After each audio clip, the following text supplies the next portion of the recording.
all swing states as the Trump campaign collapses. In this video, we're going to go through the most recent polls and determine who will win the 2024 election.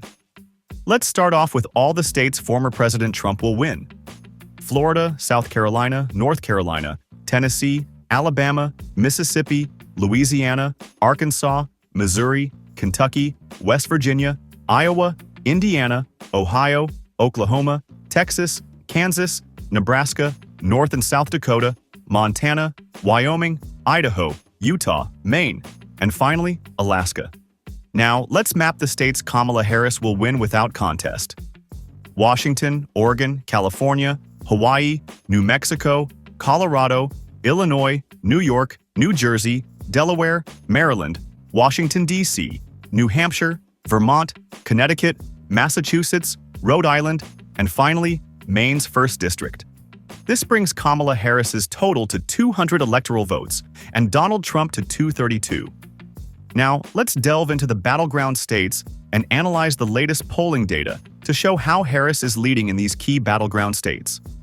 As we can see, Trump starts with a slight electoral college advantage from the solidly Republican states. However, the race will ultimately be decided in these key swing states. Let's dive into the battleground state polls to see where the candidates stand in these crucial contests. Pennsylvania. Harris is up by 1 point. Pennsylvania has been a key swing state in recent elections. It went for Trump in 2016 but flipped to Biden in 2020. Harris's slim lead suggests she's maintaining the Democratic momentum here, likely due to strong support in urban areas like Philadelphia and Pittsburgh. Michigan. Harris is up by 1.6 points. Michigan, part of the blue wall that Trump breached in 2016, returned to the Democratic column in 2020. Harris's 1.6-point lead indicates she's solidifying Democratic support, possibly by addressing economic concerns in the state's industrial regions. Arizona. Harris is up by 1 point. Arizona was a longtime Republican stronghold until Biden's narrow victory in 2020. Harris's lead, while slim, suggests that demographic shifts and increased turnout among Latino voters are continuing to benefit Democrats. Nevada. Even, but Harris will prevail. Nevada has leaned Democratic in recent presidential elections, but always by narrow margins. The even poll suggests a tight race, but Harris's campaign likely believes their ground game and union support will push them over the top. Minnesota. Harris is up by 5 points. Minnesota has the longest streak of voting Democratic in presidential elections of any state, last going Republican in 1972.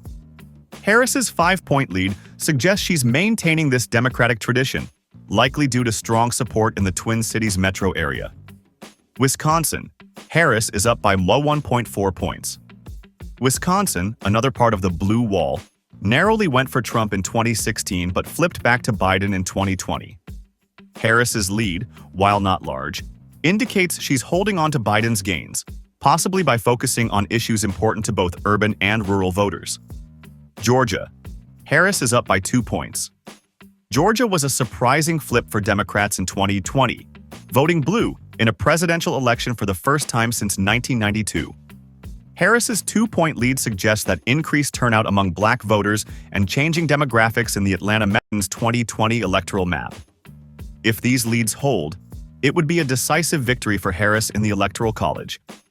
However, it's important to note that many of these leads are within the margin of error, and a lot can change before Election Day. The Trump campaign will likely focus their efforts on flipping some of these close states, particularly in the Rust Belt. Now, let's take a moment to consider how Minnesota Governor Tim Walz might influence the electoral landscape in 2024.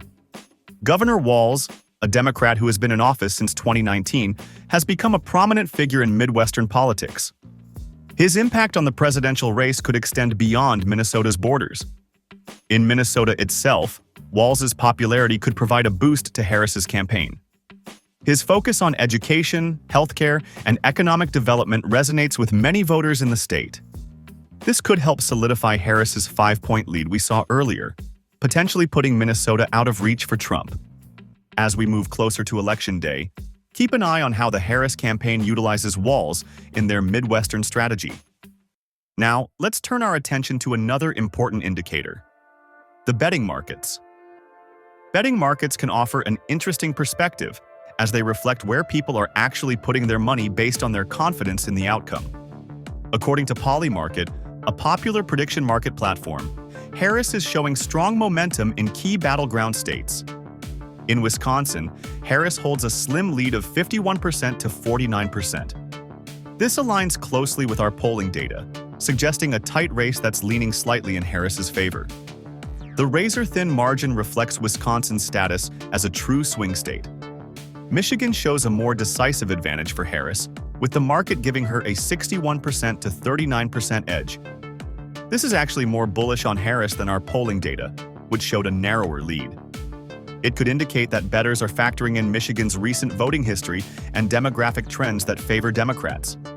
Pennsylvania, often considered the tipping point state, sees Harris with another narrow lead of 51% to 49%. This mirrors our polling data almost exactly, underlining Pennsylvania's crucial and highly competitive nature in this election. Luckily for Trump, the remaining battleground states such as North Carolina, Georgia, Arizona, and Nevada show a promising lead. Perhaps most intriguingly, the betting markets show Harris closing the gap on Trump's overall favorability. This suggests a shift in momentum that could be critical as we approach Election Day. It's important to note that betting markets aren't scientific polls. They represent the collective wisdom, or sometimes collective misjudgment, of people willing to put money on their predictions. However, they can often capture real-time shifts in perception and momentum that traditional polls might miss. The alignment between these market predictions and our polling data adds another layer of credibility to the narrative of Harris's growing strength in key swing states.